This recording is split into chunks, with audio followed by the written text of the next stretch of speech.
Latvians were being oppressed, but they were not being exterminated. So that is the difference between that. So practically by the end of year 42, no Jews survive in the Baltic states. All of them are exterminated. Wow. So let's go to the other side.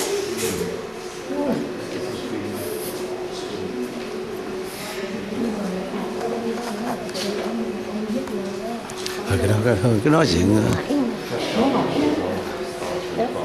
cái story như vậy đúng không? Ông bị his stepfather.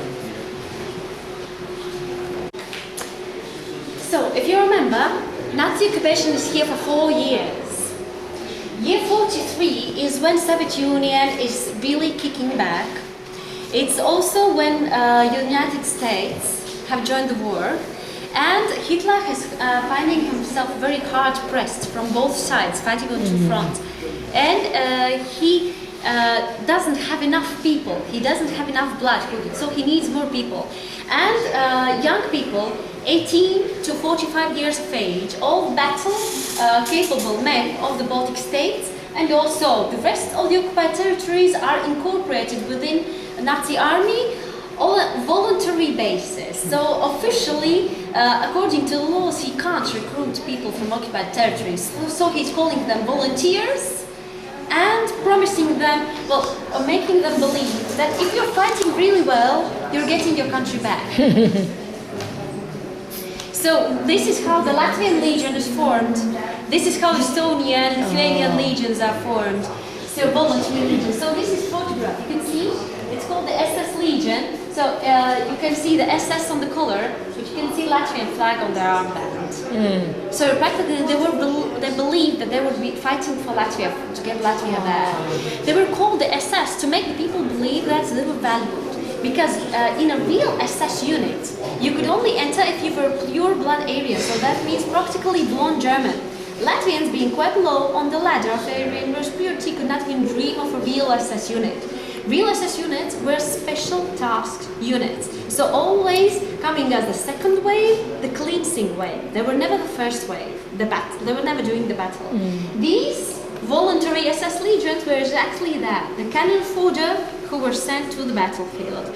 And starting from the year 43 is up until year 45 is when we're speaking about the wars of the brothers. Because if you remember, Soviet Union had Latvian regular army included among their ranks.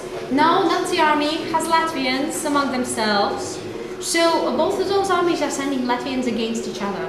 So every family can find a story about a father being in one army, the sons in the other, or elder brother, younger brothers, or just good friends. Could you speak less loud?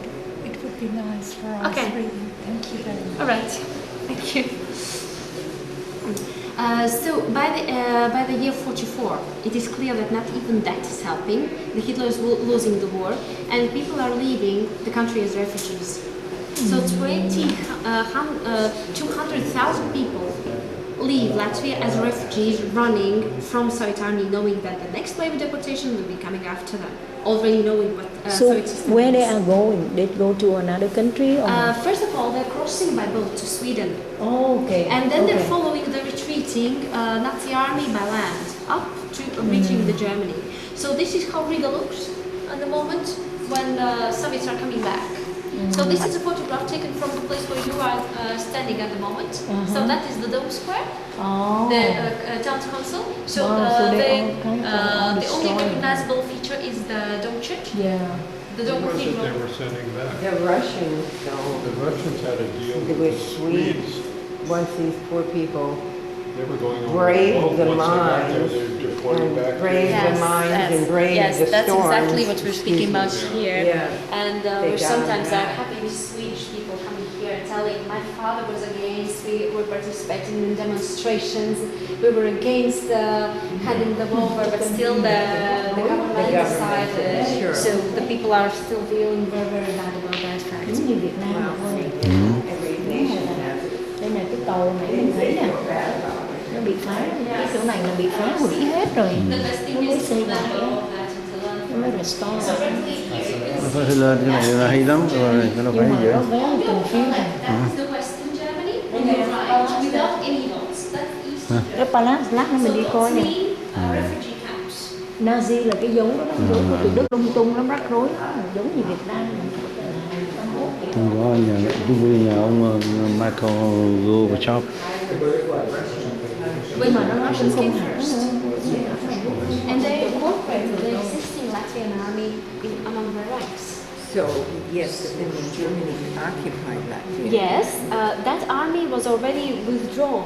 Ah, it was already in Russia. Yes, it was already in Russia. Okay, got so it. Germans just got all the rest who were not in the army I got yet. So I already mentioned you about the partisan movement. So you can see here, as frontline is retreating, as the Nazis are retreating, the partisans are emerging. So year 45 to 49, the war is over actually in the rest of the world. Here the war is still ongoing. The entire Baltic states are engulfed in the partisan war. So historians are saying it was something like 20,000 troops, 20,000 people hiding in the forest fighting Soviet oppression. And they're only losing after the second wave of deportations, which takes away their families, which takes away their friends, their support, also the peasants who had been supplying them, who had been hiding them. So by the year 56, it is clear that this partisan war is lost. Also, they never received any help, any assistance from Europe they were actually expecting. So how long can you fight hiding in forests without any supplies, with munition running down,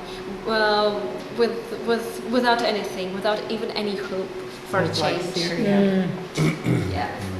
Lots of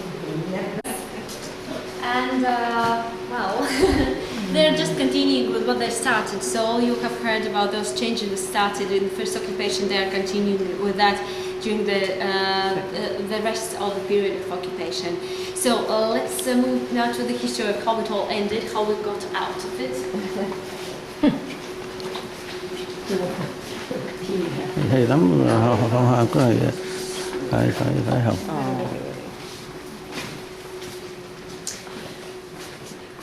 So, it all actually starts with the year 85. Does year 85 ring a bell? Oh, 85, that The the year 85. 95. 85. Oh, that assassination of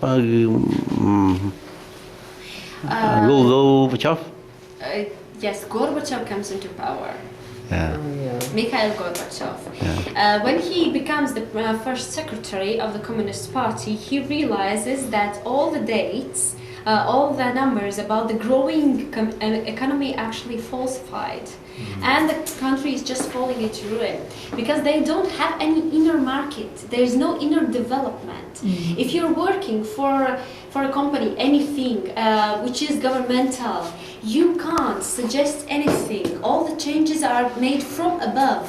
So you with your work can't give any influence at all.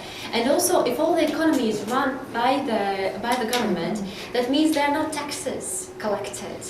So it's just the direct economy. And also, as they had decided, this area is this. Here we are producing weapons. Here we are producing cars, and here we are producing linen shirts. And then they were usually growing things in one place, producing them the other way, and then just moving things around. And a colossal loss of money. And also, the only thing Soviet Union was exporting was oil and gas. Nothing of the production, but actually was being produced, but nothing was being exported because everything was secret. It just the iron wall was working like that. Everything is secret, nothing get out, and not even any radio, TV programs were coming in. So sometimes people are having hard time to believe that in my childhood I never saw the same movies, the same telenovelas which people my age in Europe were seeing. So actually that is a different world for me. I never even knew anything. The only way we got any kind of information coming from Europe, from the rest of the world, was from Finland. Finland had amplified the power of their TV and radio towers so that they reach Estonia across the sea. So it's not far. And then Estonians were watching the Finnish television, or listening to Finnish radios, and then sending the news down. So we're getting news from Estonia, passing them down, lower to Lithuania.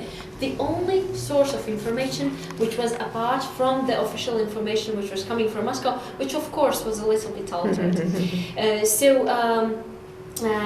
In the 80s, oil and gas prices had fallen dramatically, and Soviet Union was only getting 1/3 of the planned income. And if the majority of the income is going to support the huge military system, you can imagine what a strain it is for economy. And in the 80s, there were huge revolts in society because many countries, huge populations were practically starving to death. They had nothing to eat because everything they were growing, like here in Baltics, the Baltic states were supplying Moscow and St. Petersburg with food, while here in the cities the shops were empty. What I remember from my childhood are empty shops with a very bored lady sitting and not knowing whether the sausage is coming this week or the following week or isn't coming at all. So just the empty shops. People actually had the money, but they couldn't buy anything at all. So with all this situation, Gorbachev understands he needs to change economy a little bit to get more finances coming from abroad. But for example, to form business ties, you can't sign an agreement directly with Kremlin, can you? You want to open a McDonald's, you can't sign an agreement with Putin, can you? Well, just like a primitive example, but it was the way economy was running. At that time, everything was coming from above, so he needed to change it a little bit.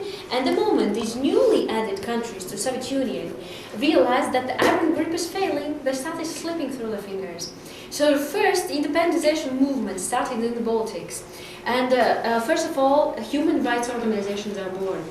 Up until year 86, nobody had even heard of human rights, of human rights organizations, of any basic human rights. Whatever you were granted, you had to be happy with, really happy with.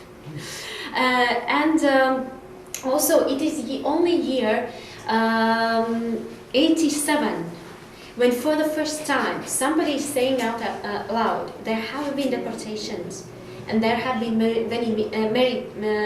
very many victims of deportations. Up until then, it was a taboo even to mention them. Because if you mention the fact, for example, the grandmother had been deported to the grandchildren, they might say something about that in school. That means immediately they're under surveillance as possible traitors to the country, coming from the bad family. That means no good grades are granted them because no children coming from deportees families of the criminals, they were still treated as criminals. Although they had returned, they were always criminals. They were just not getting any good grades. They were not supposed to get into universities. As I was told by one man who had tried to, he had returned from Siberia, being like when he was 4 years old. He was born in Siberia. He returned. He was still treated as a criminal throughout his entire childhood. The only way he could get into a university was coming with documents on the last day, on the last hour, sending them in, so that they wouldn't have the time to check his background. Still they did that. In 2 years he was kicked out of the university just because of coming from a bad family. He was not granted any education. So also, if we're speaking about deportations, you have heard about 2 major waves of deportations. But actually deportations were ongoing up until year 86. So not the major waves, but just one train, another train, with people like dissidents, with artists or writers who had mentioned something against, who had mentioned something Soviet Union had not liked. They were marked as dissidents, as bad for the nation, arrested and sent to work like for 10 years, 25 years forced labor. In a camp. So practically the Gulag system didn't exist anymore, but the camps The prison camps with heavy manual labor existed still up until year 66. That's when the last train leaves. Also, year 89 is when the Baltic Way is organized. Have you heard about the Baltic Way? That's a chain, a living chain of people from Vilnius through Riga to Tallinn, 660 kilometers, 2 million people, forming a living chain without interruption, uniting the Baltic states in a desire to leave the Union we never wanted to enter in the first place. So here you can see also a little bit of the photograph. People standing. My parents also went to stand there. They left me at home. I was very angry with them. But then I was only How young nine. were you? How I young was were only you? 9. I was 9. There were people bringing their children as well. But then my parents said they were afraid because they never knew if the army would come arresting people or not. Actually, it was a dangerous activity. But nowadays you would call it a flash mob. Because, well, it wasn't organized officially. You can't say over radio, hello people, let's meet closest to the place that you live, let's stand in the chain against the Soviet Union. No, it was only passed from mouth to mouth. It was organized like that. I think they start in Lithuania first before come to your country, right? They start beginning that country first. No. It happened simultaneously. Same time? All three, yes, the same day. It organized exactly 50 years on the 50th anniversary of signing Molotov-Ribbentrop Pact, the one which decided which countries would be belonging to which of the powers. So August 23, year 89 is when this living chain is organized, which is important. This happens before the fall of Berlin Wall. Berlin Wall falls a couple of 1990, right? no, not in the same year, but November. So 3 months later, even. So this happens before that. The following year, year 90, is for the first time in the parliament, in the local parliament, which of course does only the bidding of Moscow, people who are from newly founded organizations which vote for regaining independence are voted in the parliament too. And the next day they're calling out for a vote to regain independence. Latvia was the first country to vote for independence. They had to reach a quorum of 2/3. But actually their number was not reaching it. So if they're not reaching the 2/3, they're all labeled criminals and deported. So it was an open vote. Everybody had to go in front and say, you're for independence or against independence. So actually, everybody was marked. And at the end, it turned out that they even had more votes, more voices than they needed, because there were many people in the Communist Party who actually was agreeing with ideas, and they chose that moment, the correct moment, to make a stand. And the next news which come from Gorbachev, it's illegal. It's outside the law, because in the communist, in the Soviet Union constitution, there doesn't exist a point about leaving it. So it's against the law. You can't even make such a decision officially. So actually those people were already labeled as criminals as I started working on papers to gain independence. And it lasted almost 1 year. Because, because of this point didn't exist, you can't just vote and get it. So they had to base the claim for independence on the fact that incorporation hadn't been done legally. That Latvia's incorporation with the Soviet Union hadn't been done correctly. Right. So they had to base their claims on that. So it was quite a complicated work.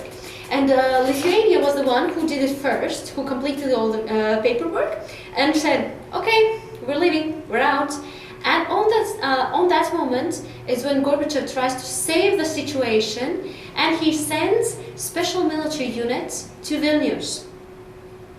That happens at the very end of December of year 19. So he first sends troops to Vilnius to form a provocation. Those units would start to fire on people, so that the people would be firing back. Because it's also a very well-known tactic, which they had used in Prague and in Budapest, when there had been uprisings. When there's an uprising, military uprising, they bring in more military to maintain peace. So that is what they plan to do here, but the people are just not shooting back. 50 people were executed on the streets, but people are not shooting back. The moment it is heard that in Vilnius they're killing people, people are coming to Riga with barricades, with trucks and with everything to build barricades in front of the most important buildings like the Parliament building, the radio, the TV, the higher court. And also those people from the Parliament preparing documents, they come running already with their suitcases made, because they know those special units, they would need half an hour to get through the barricades. And then they're getting arrested, and then they're getting sent away, very far away. So this is why they come with the suitcases made. So they're ready for to be deported. But they want to finish all the documents. As those people were telling me, doesn't matter what happens to them, they will sign all the documents, officially that will be independent. So at the very last moment, also there is a military units already in Estonia, in Tallinn, practically doing the same thing. News come that the provocation has failed. Those special units are just turning around and leaving. So practically the documents are signed and it's done. So in Vilnius, 14 people were killed. In Riga, 5 people were killed, all civilians, just a passerby, even an 11-year-old boy. But nobody was shooting back because people were advised, if you shoot back, it's over. And as the provocation had failed in 2 countries, then in Tallinn there's nobody dead.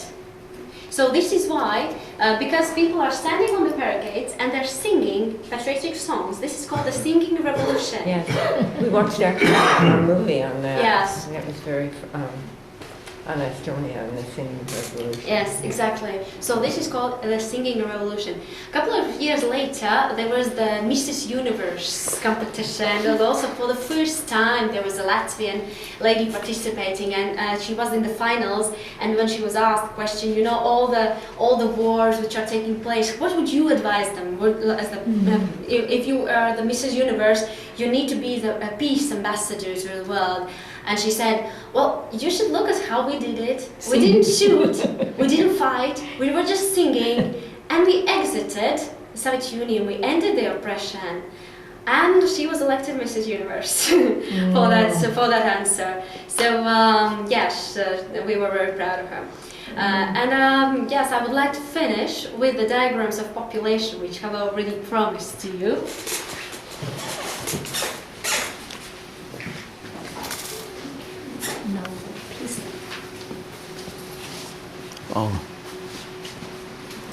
So, diagrams of Estonia, Latvia and Lithuania. This is the pre-war situation. You see here, 34, 35. So basically, there are 3/4 of Latvia's population which are Latvians, the native. 10% are Russians, due to the Russian Empire. 5% are Jewish. Only 3% are German. Only 3%. Wow. And about the same amount Polish. So that's the situation as it was during the first Latvian Republic. Year 89, year of the Baltic Way. Situation looks like this. So it's half. During the Second World War, Latvia lost more than 1/3 of its population. And as the Soviets had built factories, all kind of factories, because it was decided that here it would be light industry, and everything supporting Soviet army was being produced here, from uniforms to weapons, even nuclear weapons in Estonia, to radios, cars, tanks, whatever. So if you have deported all those people, all young, strong people, who is left to work in the factories? Nobody.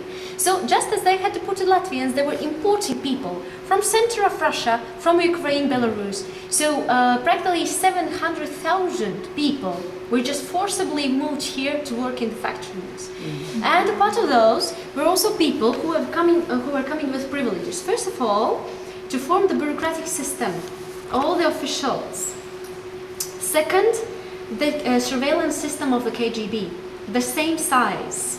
They had to be present in everywhere, every single organization, every single community. And the third kind of people who had been arriving with privileges were the war veterans. After the year 56, when the war was officially over, the military personnel could choose the place of their further residence. The majority of them came to the Baltics. And if those people are privileged, they have their own shops, which never lack anything, although the rest of shops go empty. They have their own cafeterias, they have their own restaurants, no admission to the rest of the population, only the privileged ones. They have their own pharmacies, they have their own hospitals, which are not free to the rest of the population. So if you have read George Orwell, everybody is the same, there are just some which are more equal than the rest. So it was practically the same system which was happening here. So there's no wonder the 34% come from Russia, and the rest Russian speaking from different kind of Russian territories, either coming voluntarily, either being forcibly moved here. Situation nowadays is more or less like this. Also Russian, different kind of Russian speaking, and Latvian, about 60%. If we compare that to the situation in Lithuania, these are Lithuanians, and these are Russians, and these are Belarus. But I think in your country, lowest birth rate in Europe. Why? What reason? Because we don't really have the social guarantees at the moment, and just to manage the crisis, all the support systems have been cut really harsh. All the salaries, all the pensions have been cut so hard that people decided to wait. Actually, just that. They decided to wait for better times. At the moment, they're saying that because we took those drastic measures, we already are leaving the crisis. We are exiting it. So we are the economy is rising. At the moment, Latvia has the fastest rising economy in Europe.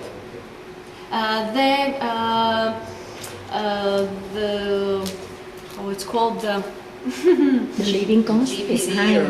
How do we say it? GP? GDP? GDP, yes. I never get Yes. acronyms right. I don't do it. I have a hard It's time really with rising. Also, the inflation is the third lowest at the moment in Europe. So actually, those measures have paid off. They have been very hard on people, but they have paid off. So they are rising now. Some Salary?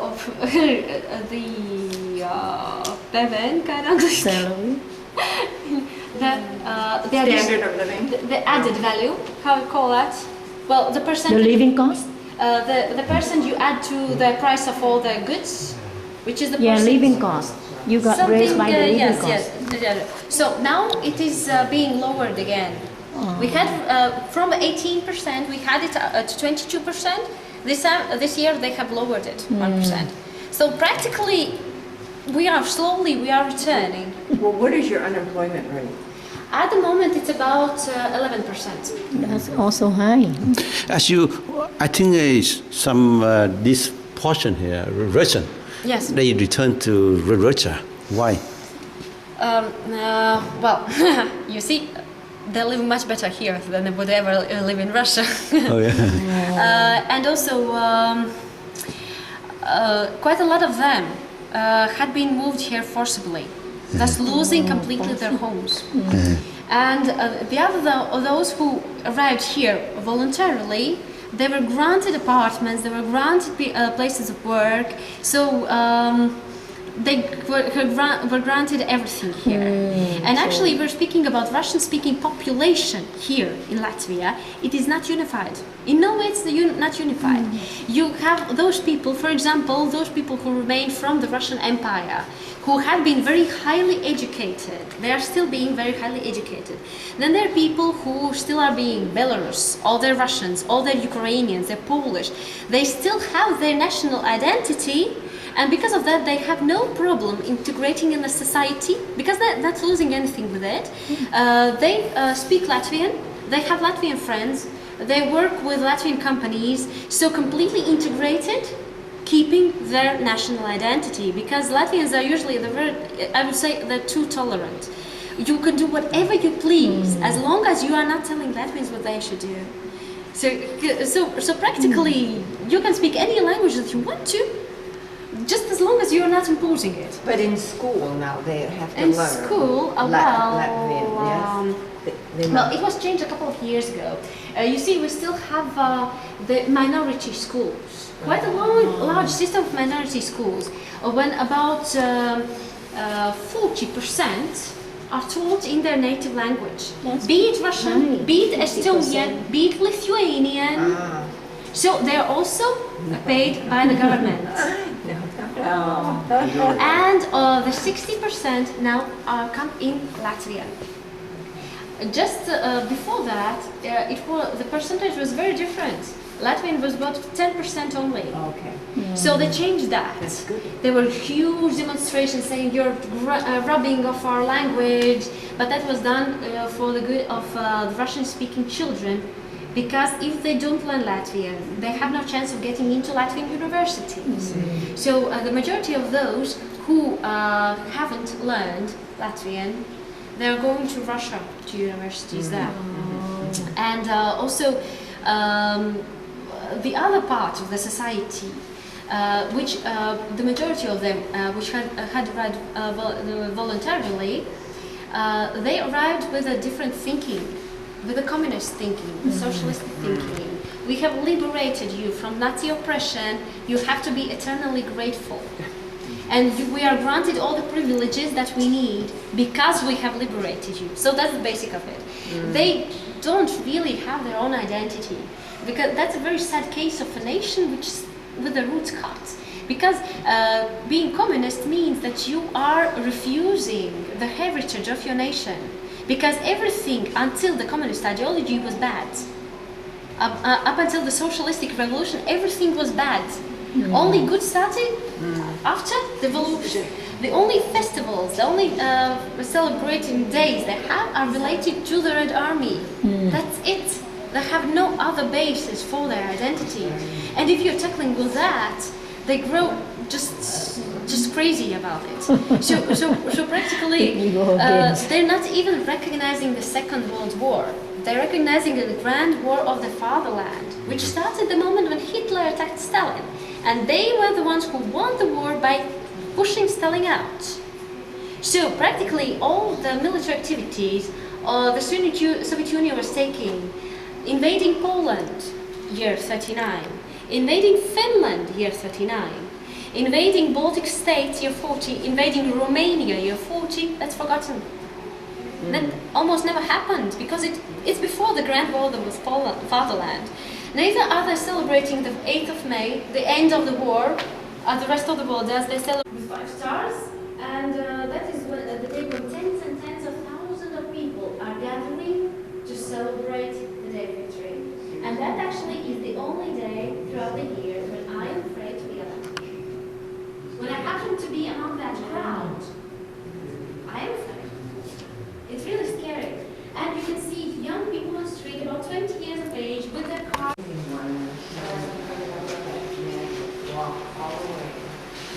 Mongolia, wasn't it? Yeah. Or actually, the Himalayas. Yeah.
Đâu?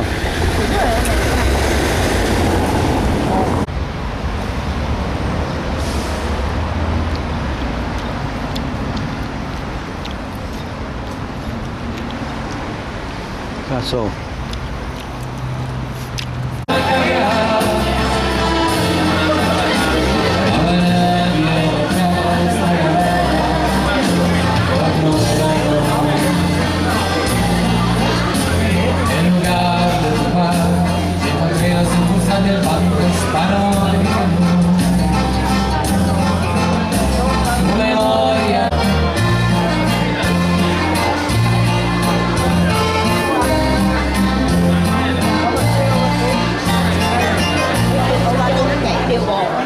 Today,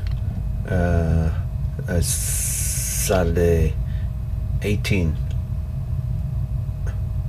August 18, 2012. We will arrive Labrador at 9 a.m. Labrador is the name of the port. Only port in the country lead to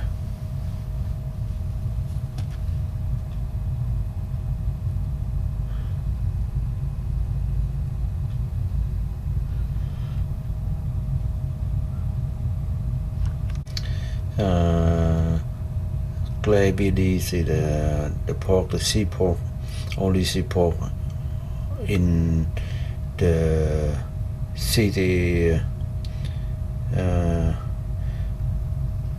in the city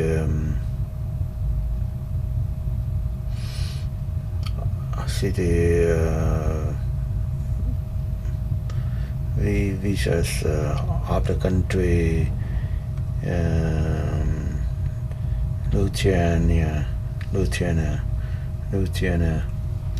Louisiana, that's the country. So we arrive here at 9 a.m.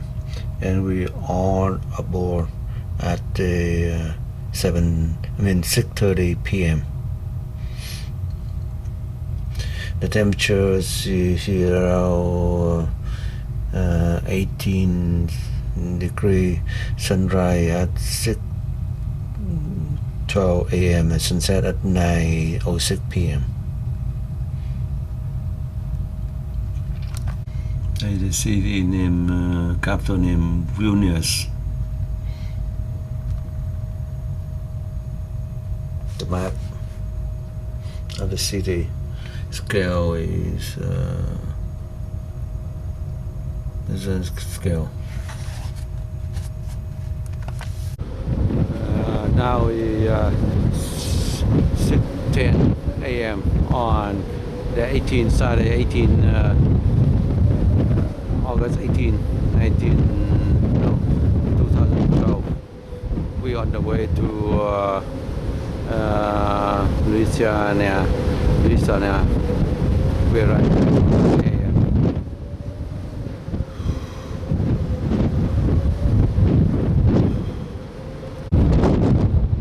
Now is 6:20 a.m. on the sea, Baltic Sea, on the way to Lithuania. Windy. Sunrise. Now 6:23. Sunrise. Now 6:24 a.m. Now 6:25 a.m. Now is 6:25 a.m. Now is 6:27 a.m. Now 6:36 a.m. 6:42 a.m. 6:42 a.m. 8/18/2012. On the way to Lithuania. The ship on the way to what is it? Cái cặp lên the port á, tên gì? Gì? Tên gì cái port này tên gì? Klaipėda. Klaipėda. City go to the port Klaipėda.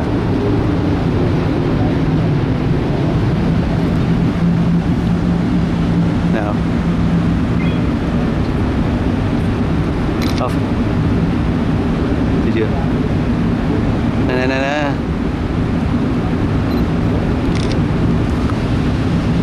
Thấy chưa? Để đứng đây. Chỗ này nó có đẹp cái cảnh. Để đương nhiên nó không phải là CD, nó chỉ có phần nhỏ xíu thôi, nó không phải là gì hết. Nè. Này cũng được. Nó chưa tới đâu. Lên đi đã. Chưa tới.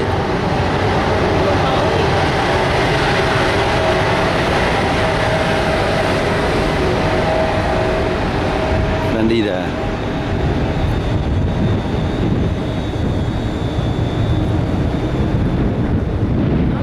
Giờ nó mới tới, là đúng 9 giờ nó mới tới. Ồ, nó vô đây nè, biển nó vô đây nè, nó vô cái vùng này. Ồ, vô cái eo này. Cái eo này, đúng rồi. Eo này, sao nó vô nổi á. Đây nè. Rồi đi ra. Đứng đi. Để anh chụp anh Hùng á.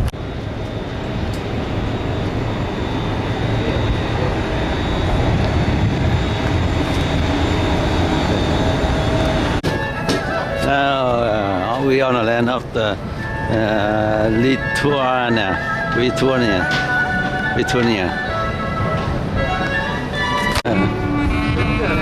Chụp tóc này.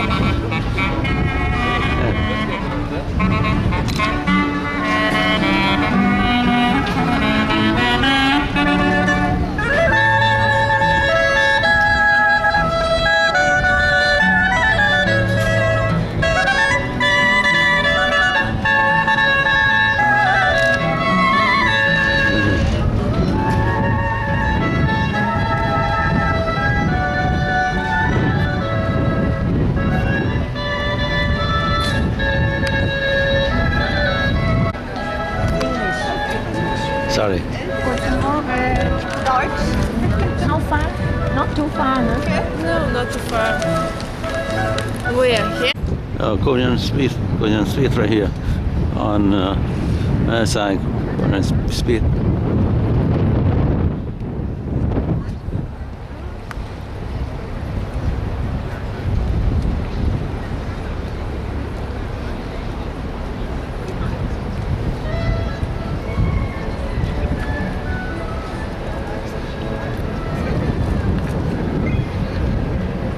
Korean Street no sign. Đây.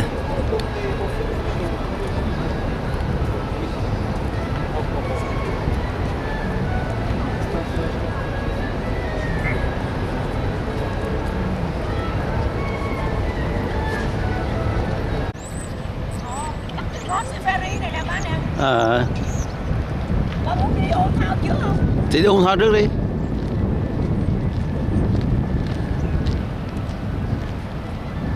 Ồ, một mát nữa là bà đi qua bên kia, bà đi ferry bên đó đó, qua cái rừng bên đó đó bà. Biết rồi. Free. Vậy hả? Very free. Really? Ngon vậy á? Xe thì trả. Đi bộ thì free. Bộ mà không free. Đi bộ. D-A-N-E. D-A-N-E, Dan River.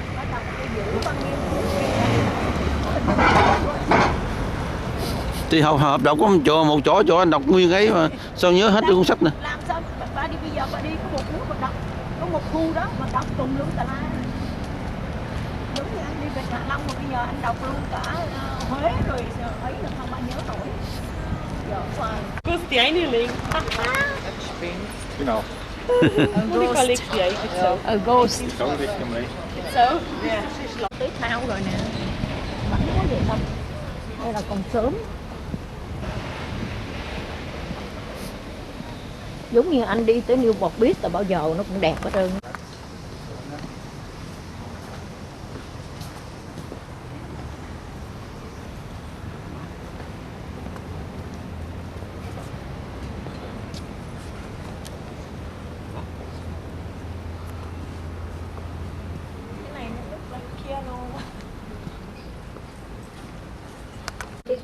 Cái ferry á, vô trong cái Caribbean Speed vậy đó.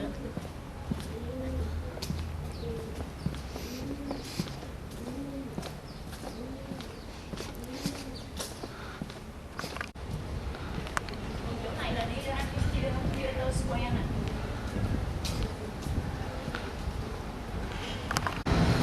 Square này cái square của nó nè.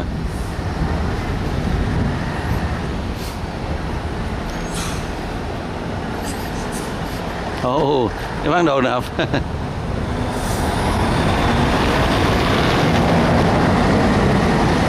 chụp cho.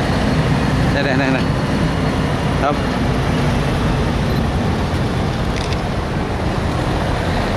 Đó, chỗ này thích chỗ này đó. Cái square nữa. Mình hả? Không phải hả? Tao mình hả? Tao mình hả? Tao biết. Mà nói tiếng Anh nha. Tao biết. Đó C kìa, đây chữ C đó. Gì? Bên này cái này không phải cái băng đệm đó là ham. Cái băng trước này nè, cái băng C20 mấy á. Nhỏ nói tiếng Anh á, nhỏ nói tiếng Anh muốn đi theo không? Thôi rồi.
Se volete venite anche delle ragazze per ballare. Lui è venuto da noi e fa venite, e noi mi dico no dai, cioè ci vergogniamo. E lei piange.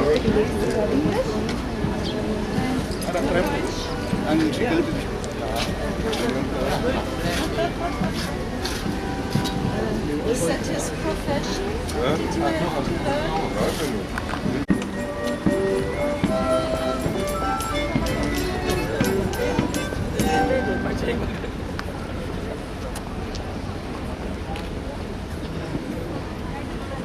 Questo qua è solo spazio da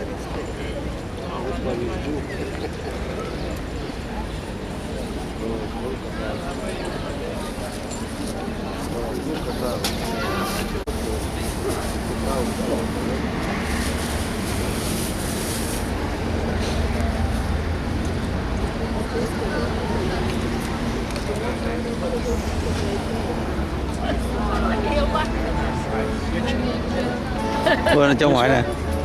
Ôi, Em mua trong này không quá nữa. rồi. Ngoại nhiều chống gậy quá rồi. Mua cho anh chừng nào già. Rẻ thì mua. Đấy là có chữ Clapira nè bác. À. Chừng nào già Cái này nè. chắc mắt à. Rất à. Chừng nào già chống Hỏi bao gậy. nhiêu, hỏi thử có bao nhiêu mà. Mua cái này làm kỷ niệm, nhưng mà cái này mỗi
Here the Peter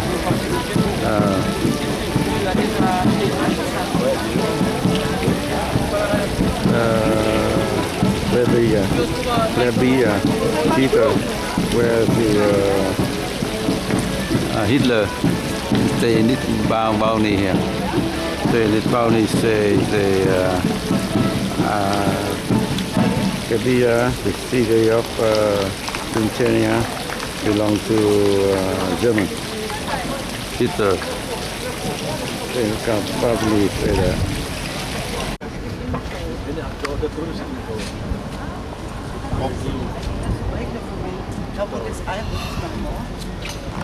dân địa phương ở đây. Nó nói Emperor lấy từ Palanga ở Lót. Palanga đâu? Palanga nói cái Ồ, chỗ chỗ mà này. mình tính đi đó. Ồ. Nó nói từ đó đó, ở Lót lắp sen ở đó. Thì cái màu á, giống như là cái sen chắc lâu đời, giống như là gỗ lâu đời thành đá. Nè, dưới này cái gì dưới này nè bác. Còn nhiều thứ. Chỗ nhiều chỗ. Chứ ngồi tụ tập ở ngoài đâu thì giờ mà tụ tập ở ngoài mua xíu mà. Thì anyway. Cái đá này nó wow, cái đá này còn nhỏ hơn cái đá kia nữa.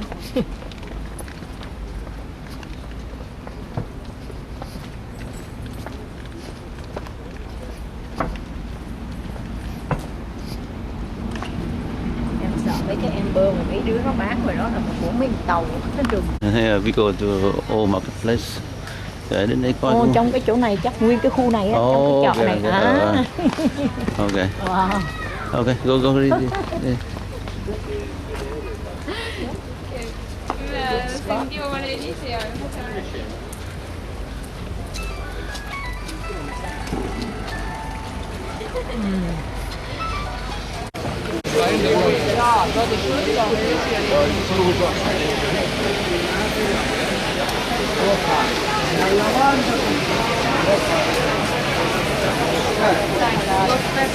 Đâu? À.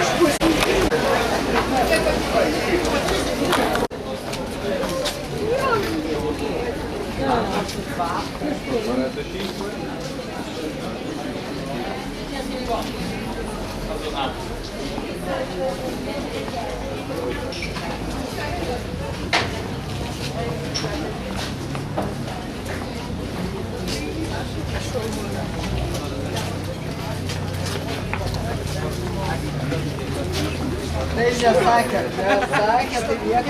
Tá aqui, esquema aqui, tá bom.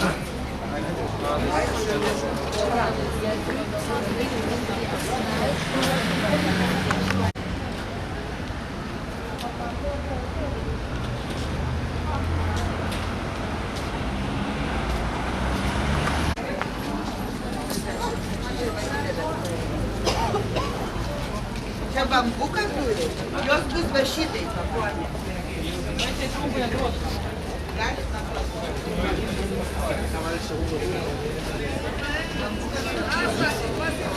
Se veía los trucos.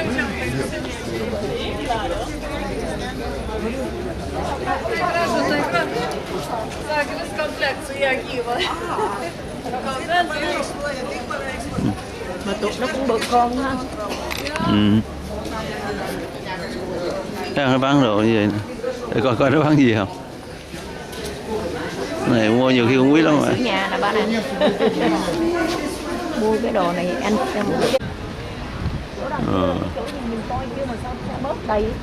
ở chỗ nãy đó. Đúng rồi, mình đi vòng vòng, mình phải đi ra con đường này, thẳng con đường này.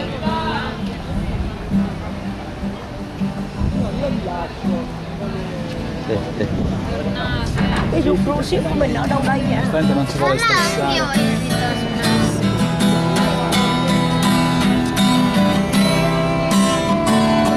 Nhớ hồi xưa anh Phương với anh Du cũng làm vụ này nè.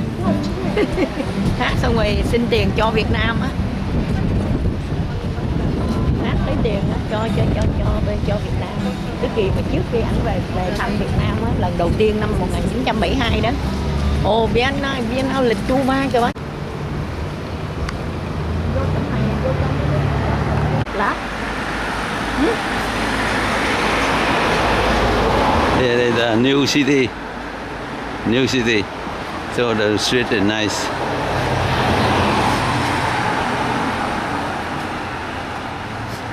Chỗ này mà coi cũng ngộ nè. Ồ, có thể museum.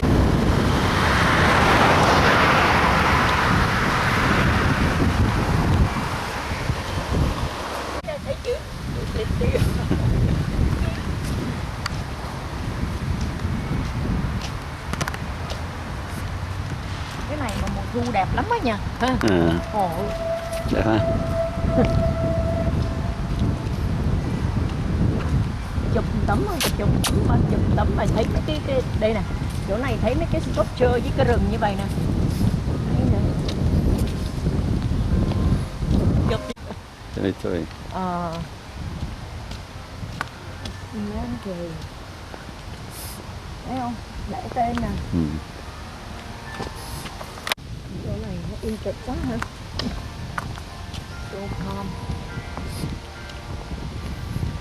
Mà thành phố này thấy có ăn mày với lại có ấy ha. Có ăn mày với lại có homeless. Chắc train quá, nhìn thấy xe lửa không? Train với bus.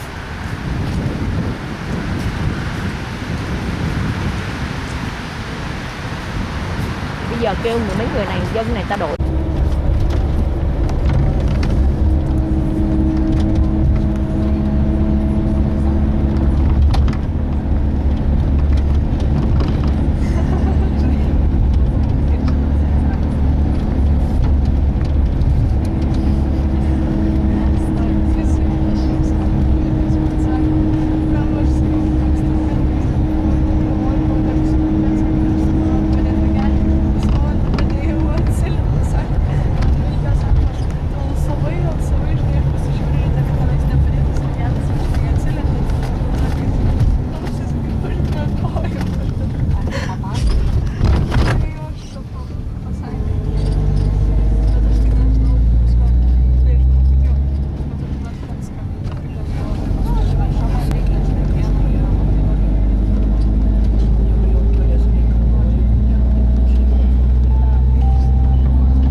phố này được Hôm nay đẹp, recommend đi coi Amber với cái Garden đó.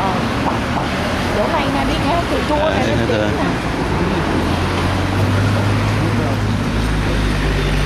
cái áo trúng bàn và vợ cũng xinh gớm. Dạo người đây. Không đâu, cái dọc nó thì các bạn cái thành phố này lớn dữ ta. Wow. Oh, nice.